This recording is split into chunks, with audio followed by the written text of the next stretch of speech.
네, 매주 화요일은 정치평론계의 유망주들의 무대입니다. 오늘 스프링 캠프 시간인데요. 한결의 김한 기자 그리고 신인규 변호사님 나오셨습니다. 두 분 안녕하세요. 네, 안녕하세요. 네, 안녕하세요. 네, 그리고 오늘 새로운 인물이 등장을 했습니다. 김성열 개혁신당 수석 최고위원입니다. 안녕하세요. 예, 안녕하십니까, 김성열입니다. 네, 반갑습니다. 네.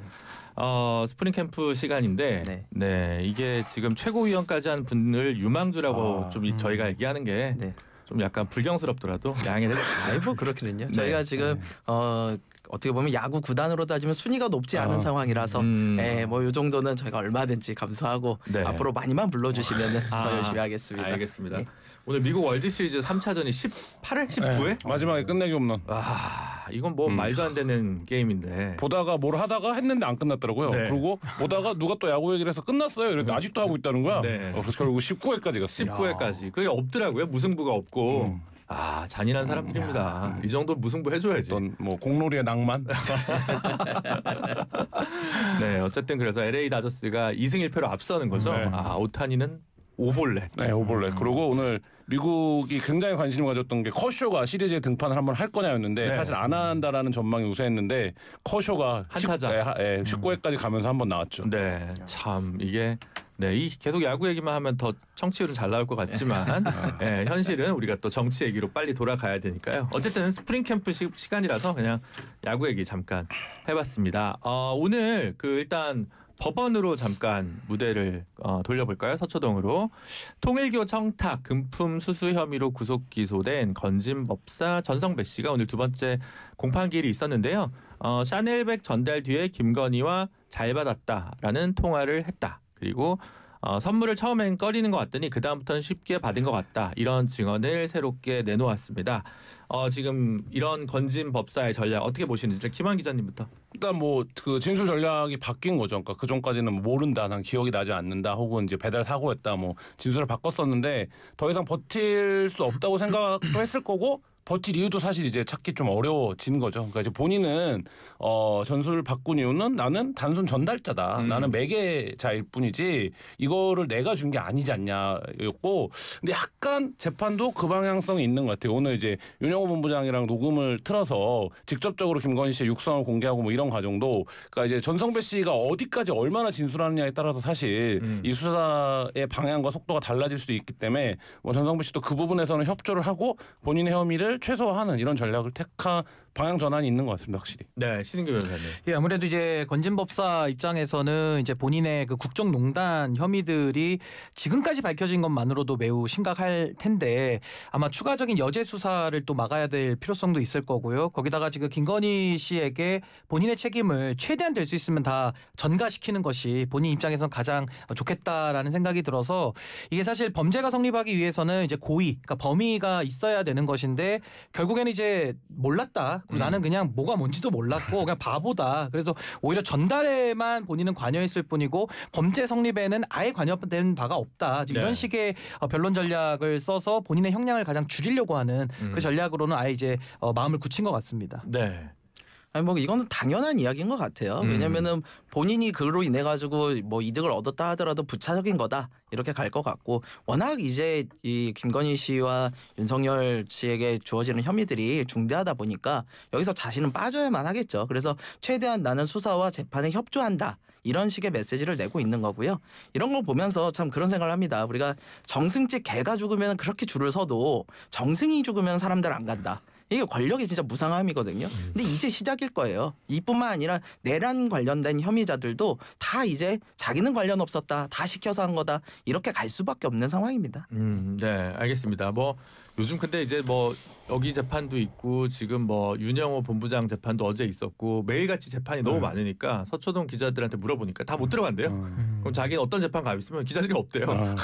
근데 그 사실 여의도에서 전성배 씨 역할 관련해서 관심을 갖는 거, 이 통일교의 관계성에 이제 주가 아니라 공천에 어떻게 개입했냐요 보거든요. 네. 근데 이제 그 부분에 대한 수사가 지금 안 되고 많이 이제 진도가 안 나가고 있는 것 같은데, 그러니까 이제 전성배 씨가 몇 차례 선거에서 굵직하게 개입을 했다는 거고, 뭐 내가 거기 특정 장소에서 전성배 만나서 지역구 청탁도 했다 이런 네. 증언들도 나왔는데 이 부분에 대한 수사도 좀 지금 지켜봐야 될 것 같은데 전성배 씨가 그 부분에서는 어떻게 진술할지 뭐 이것도 좀 관심거리입니다. 네, 알겠습니다.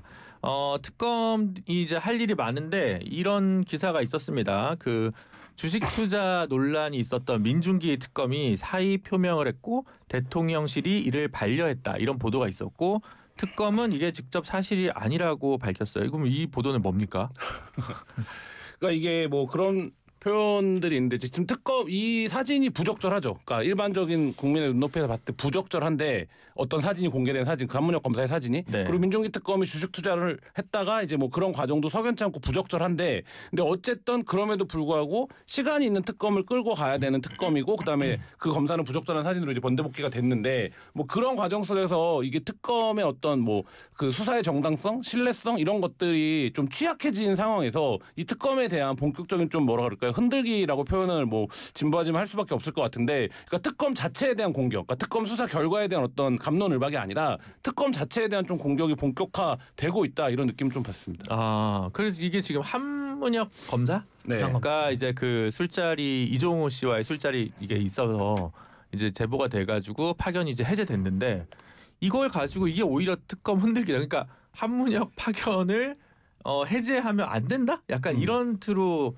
여당 쪽에서 좀 얘기하는 의원들도 있은 것 같아서. 그러니까 그 부분은 이제 여당의 일각의 의견이기는 한데 네. 아무래도 이 한문혁 검사가 그동안에 이 도이치모터스 수사를 해오면서 나름의 수사 성과를 낸 부분이 있다. 이제 이렇게 주장하면서 사실 이 사안을 특검에 제보한 사람이 이종호 씨와 또 매우 가까운 사람이 또 제보를 하다 보니까 네. 뭐 특검 흔들기 수 전 있다고도 봅니다. 근데 중요한 건 뭐냐면 아니 특검이 수사기관이고 지금 국민들의 관심 속에 하고 있는데 그 흔든다고 흔들리면 그 특검이 되겠습니까? 그러니까 아무리 이 도이치모터스 관련해서도 지금에 와서야 이제 민중기 특검이 뭐 소위 말하는 이 도이치모터스 사건을 덮은 부분도 이제 수사하겠다 이렇게 나서고 있는데 진작에 그렇게 했었어야죠. 그러니까 결국에는 이 특검이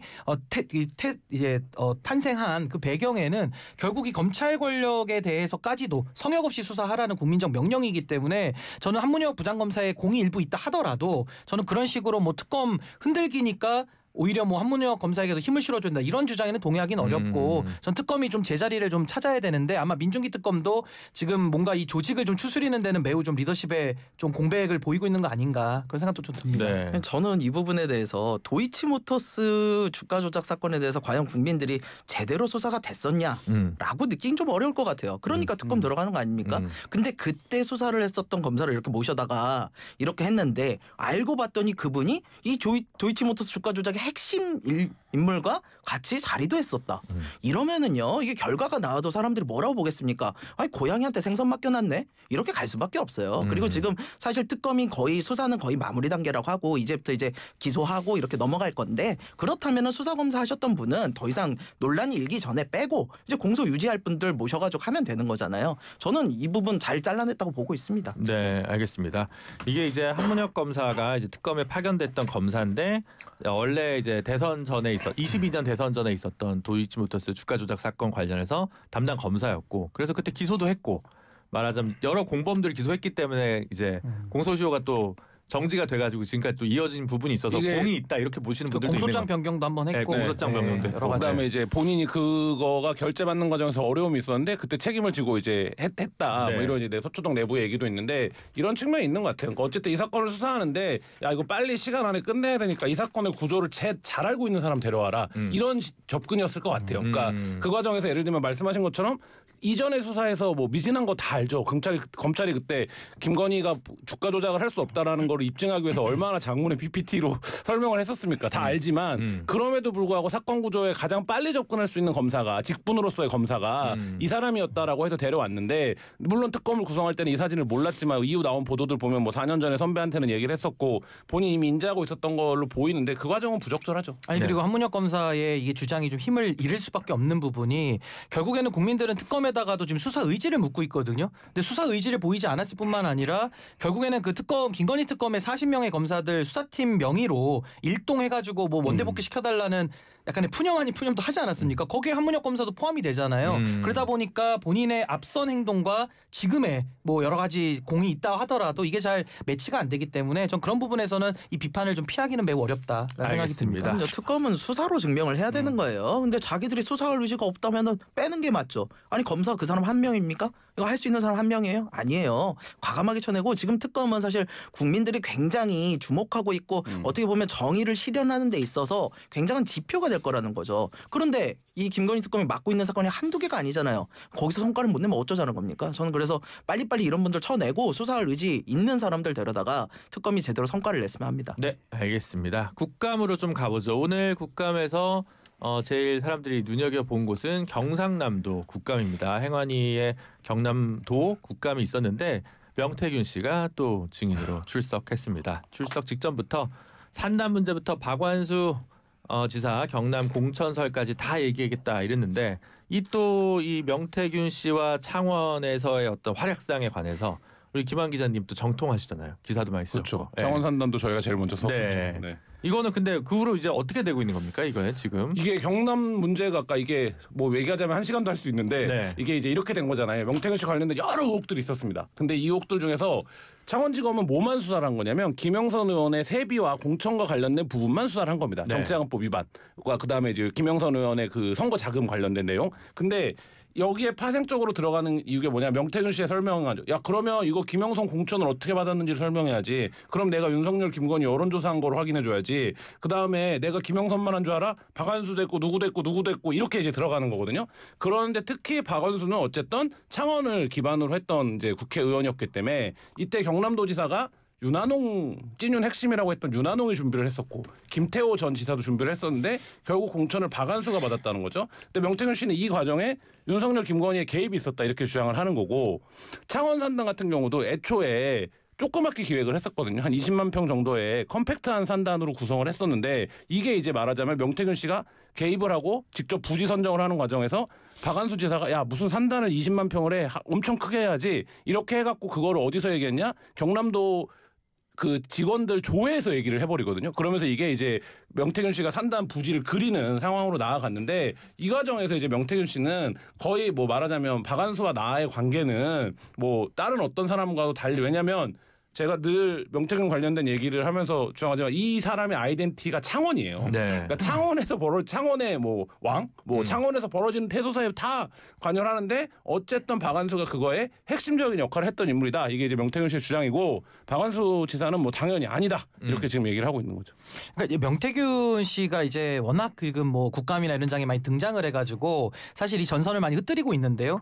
사실 명태균 씨를 한마디로 규정하자면은 권력의 최측근. 비선 이렇게 정리하는 게 맞지 않겠습니까? 그래서 지금 뭐 오세훈 시장을 저격하면서 지금 지난 서울시 국감에 이어서 오늘 또 등장을 한 것인데 전 이게 국감장 나와가지고 지금 이야기를 할 상황은 지나도 한참 지났다는 생각이 듭니다. 왜냐하면 지금 명태균 씨 주장은 오세훈 시장이 서울시장이 되던 2021년도 당내 경선 그때부터 본인은 오세훈 시장 뭐 질질 짜가지고 도와줬다 뭐 이런 얘기를 좀 하고 있잖아요. 네. 그렇다라고 한다면은 경선에 개입을 했다라는 여러 가지 지금 의혹들 그 이후에는 뭐 전당대회 당대표 경선이라든지 그 이후에 윤석열 대통령 만드는 그 과정 그리고 그 이후에 나오는 게 이제 김영선 공천과 관련된 뭐 세비 뭐 반을 나눠가는 이런 거거든요. 그렇다라고 한다면은 김영선 공천까지 이를 때까지 지금 윤석열 씨의 육성도 나왔고 김건희의 육성도 나왔고 관여됐다라는 것들이 많은 증거들이 지금 수두룩 빽빽하게 보도가 다 돼 있는 상황인데 이자를 또 불러가지고 국감장에서 무슨 뭐 연애 편지 같은 얘기하고 이런 식의 좀 논점을 흐리는 식으로 가는 것이 진실규명에 도움이 되느냐. 거기다 지금 김건희 특검이 약간의 지금 뭐 태엽 비슷하게 돼가지고 수사를 뭐 양평고속도로부터 명태균 이슈 다 안 건들고 있잖아요. 그러니까 이런 상황에서 이 정치적 소비와 공방만 하는 것은 저는 별로 의미가 없기 때문에 이것도 국감장에 누가 증인으로 또 불러서 왔는지는 모르겠지만 이런 식으로 비생산적인 걸 반복할 필요 없이 정말 이제는 좀 수사를 통해서 엄정하게 전 좀 진실이 밝혀져야 되지 않을까. 너무 길게 지금 끌고 있다는 생각이 듭니다. 네, 김성열 측은 어떻게 보세요? 예, 저도 정치적 의도가 더 강하다고 봐요. 사실 이번에 오세훈 그 시장과 이렇게 두 명 같이 이렇게 해가지고 국감에 했을 때도 정말 중요한 핵심 내용들은 여론조사가 과연 오 시장에게 직접 전달이 됐는가, 그리고 오 시장에게 정말 돈을 받았는가. 이런 것들이 핵심인데 사실 그런 부분은 전혀 이야기가 없었어요. 오히려 자기는 받은 적이 없고 자기 미래한국연구소는 자기와 관련 없는 회사고 이렇게 명태균 씨는 빠져나갔단 말이에요. 그러면서 연애편지 이야기 뭐 울었다 이야기 몇 번 만났다 이야기 근데 이런 거는 사실 말씀하신 것처럼 진실 규명에 거의 도움이 되지 않아요. 근데 이런 것들로 인해 가지고 오히려 진실이 덮이는 부분에 대해서 경계할 필요는 있다. 그러니까 이런 것들이 정치가 개입을 하게 되면요. 수사가 제대로 안 이루어지는 경우들이 있거든요. 저는 그런 부분에 우려는 있다고 봅니다. 네, 알겠습니다.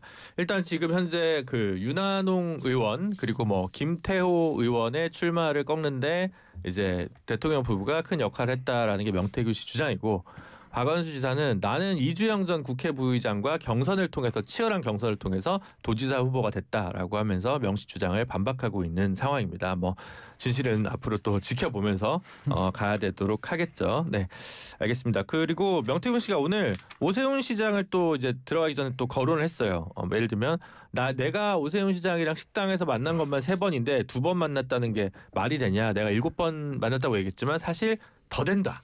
이런 얘기를 좀 했습니다. 그리고 이제 대질신문이 다음 달 8일에 예정되어 있는데 오세훈 시장 과연 이 명태균 리스크 잘 넘을 수 있을까요? 어떻게 보세요?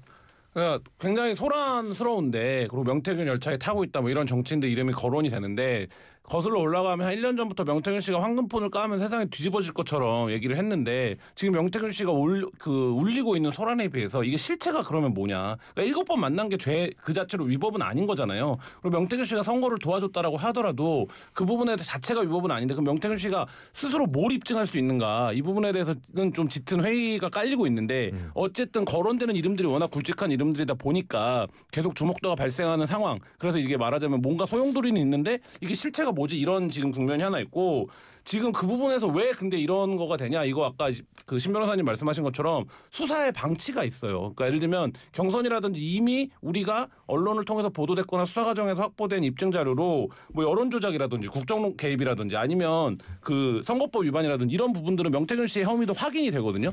근데 이 부분에서 명태균 씨가 시종일관 뭐 몇 마디 몇 문장 안 되는 똑같은 논리로 방어를 하면서 여전히 이제 말하자면 마이크 앞에 설 수 있는 이 상황이 방치된 거 이 자체가 지금 이 소란이라고 보여지고 오세훈 씨도 대질신문을 한다라고 하면 그럼 오세훈 시장의 정치자금법, 선거법 결국 이거 아니겠습니까? 이 부분에서 어떤 걸 위반했는지를 명태균 씨가 입증해낼 수 있느냐 이 부분이 핵심입니다. 근데 이건 이미 뭐 현출된 내용으로도 법적인 설명은 다 가능한데요. 우리가 이제 공모공동 정범이라고 하지 않습니까? 결국에는 공모를 통해서 각각의 이제 기능적 행위 지배를 통해 가지고 본인들의 역할을 해서 이제 원하는 값을 얻어내는 건데 지금 이 사안은 정치인들 사이에서 이루어진 거기 때문에 여러 가지 그 가까운 거리 이 굉장히 중요하죠. 그러니까 이제 은밀한 내용들도 나눴지 않겠냐라는 우리가 합리적인 추측을 하는 건데 명태균 씨 수법은 너무나도 자명하지 않습니까? 누군가가 돈을 댑니다. 그 누군가가 돈을 대면 또 그 돈을 댄 걸 통해 가지고 여론조사를 조작으로 돌립니다. 예를 들면 정상적인 것도 하고요. 또 일부 샘플을 부풀리는 것도 있고 또 어쩔 때는 숫자를 불러주기도 해요. 그러니까 이런 식의 비공표와 공표를 나눠서 아주 본인의 그런 현란한 기술들을 동원을 해가지고 하다 보니까 이 부분도 위법에 대한 수사가 반드시 필요한 거고 더 심각한 것은 사실 오세훈 시장 입장에서는 뭐 명태균 씨 아무것도 아니라는 식으로 선을 긋고는 있습니다만은 지금 김한정 씨에 대해서 김한정 씨가 운영하던 재단의 이사들 이런 사람들이 또 오세훈 시장이 지금 하고 있는 이 시정의 산하기관들로 많이 또 들어간 부분들도 나오고 있거든요. 그렇다면 우리가 합리적으로 의심해 볼 수 있는 것은 이런 부분들에 대한 혹시나 어떤 대가성 내지는 거래는 없었겠느냐 이런 부분들을 국민들은 의구심을 가지고 또 당내 경선을 방해한 이런 정당 민주주의를 침해한 문제를 묻고 있는데 전혀 지금 이 본질에 대해서는 접근이 없이 겉만 빙빙 돌고 있다 보니까 국민들도 답답한 것이고 오히려 명태균 씨는 이 언론 지형이나 여러 가지 이런 국감장에서 마이크를 대주는 걸 통해 가지고 본인이 지금 하고 싶은 얘기를 더 많이 하는 기회를 얻는 거 아니냐 이 부분은 좀 매우 안타깝게 생각합니다. 이게 바로 그 지점이에요. 그러니까 이런 것들에 대해서 명확하게 짚어줘야 되는 건 특검이 해야 되는 부분이에요. 특검이 말씀하신 것처럼 여론조사가 조작이 있었다 없었다 이런 거를 알려줘야 될 거 아니에요. 자기들이 수사를 해가지고 조작된 여론조사들이 아니었는지 그리고 그것이 지금 오세훈 시장이 전달이 됐는지 안 됐는지 이런 건 특검에서 수사를 해가지고 나와야지 저 두 분이 얘기한다고 해서 그런 걸 다 믿을 수도 없고요. 저는 의혹은 충분히 제기할 수 있다고 봐요. 그런데 김한정 씨와 오세훈 씨의 관계가 있다 보니까 이렇게 했을 거다. 라고만 해서 기소하기는 쉽지는 않아요. 그러려면 좀 더 명확한 증거들이 좀 있어야 되긴 하거든요. 적어도 명태균 씨가 오세훈 씨를 만났다라고 계속 주장하기보다는 내가 김한정 씨를 만나가지고 사실 이런 얘기를 많이 했었고 내가 여론조사를 이 사람과 상의를 했다. 이 정도의 뭐는 나와야지 이게 가능하지. 지금 서로가 서로의 관계성을 부정하는 상황에서 특검이 그냥 일방적으로 밀어붙이기는 조금 무리가 있을 거다 이렇게 보여요. 김한 기자님, 그 보통 특검이 지금 특히 김건희 특검, 민주기 특검 네. 같은 경우는 혐의가 16가지. 네. 거기에 막 부가적으로 막 인지가 막 네. 늘어나니까 그러면 사실 특검 보통 조금 더 증거가 빨리 모이는 것부터 집중을 할 수밖에 없잖아요. 그렇죠. 그런 과정에서 이제 통일교나 이런 것들이 빨리 진도가 나간 거고. 네. 근데 저는 지금 좀 민중기 특검이 후에 이제 뭐 백서라든지 이런 과정들을 통해서 짚어봐야 되는 부분은 양평고속도로랑 명태균을 간과하고 있는 부분이에요. 그러니까 저는 명태균 씨가 지금 이렇게 떠드는 상황을 만든 것 자체가 수사기관의 어떤 책임 방기가 있다라고 보는 입장이고, 그 당연히 수사가 됐어요. 지금 오세훈 씨 관련된 이 얘기를 올 봄에 다 했던 얘기예요. 네. 그러니까 근데 이제 그 과정에서 오세훈도 수사가 안 됐고, 그리고 명태균 씨가 계속 주장했던 정치 굵직한 이름들 아무도 지금 수사가 안 돼 있는 상태인데, 그 이 부분에 대한 거가 이제 특검이 놓고 있는 부분인 그러니까 거고. 놓고 있는 걸까요? 아니면 이제 증거를 뭐 압수수색을 했는데 컴퓨터에 뭐 특별한 게 없다든가 핸드폰 뭐 있는 거 가지고는 더 이상 이제 찾아지지 않아가지고 일단 스톱 시켜 놓은 건지, 그러니까 특검이 의무를 다했다고 해서 성과가 날 수 있었던 건지 없었던 건지. 저는 의무를 다했으면 성과가 날 수 있었다라고 봐요. 특히 이제 말하자면 이 명태균 씨가 말한 뭐 정치인 이름 20명이 다는 아니겠지만 특정 몇몇 정치인들은 이미 언론에 보도된 내용만으로도 충분히 의율할 수 있는 상황들이 있었는데 그 부분에 대한 수사가 이루어지지 않았고, 양평고속도로 같은 경우도 최종적인 이제 뭐 말하자면 최종적인 메이드가 되기 전 단계에서 이제 말하자면 핵심 증인이나 피의자가 사망하는 바람에 뭐 그렇게 됐는데 그 과정도 굉장히 길었거든요, 사실. 그러니까 뭐 이런 걸로 보면 그 김건희 특검 내부에서 나오는 말도 뭐 6개 정도의 분과들이 있는데 이 분과들에서 어떤 분과들은 전혀 뭐 말하자면 일이 안 돌아간다. 그다음 출근도 안 한다. 뭐 휴일이면 다 쉰다. 그다음에 증거를 좀 같이 공유하자고 요구하면 자료 협조가 안 된다. 뭐 이런 얘기들이 나온 지가 꽤 됐거든요. 뭐 그런 과정에서 놓고 보면 이 16개 혐의 전체에 대해서 특검이 모두 그거 하는 건 아닌 것 같다. 아, 네, 알겠습니다. 그러면 뜨거운데 잠시 광고 듣고 2부에서 스프링 캠프 이어가도록 하겠습니다. 잠시만요. 모든 인쇄 가능한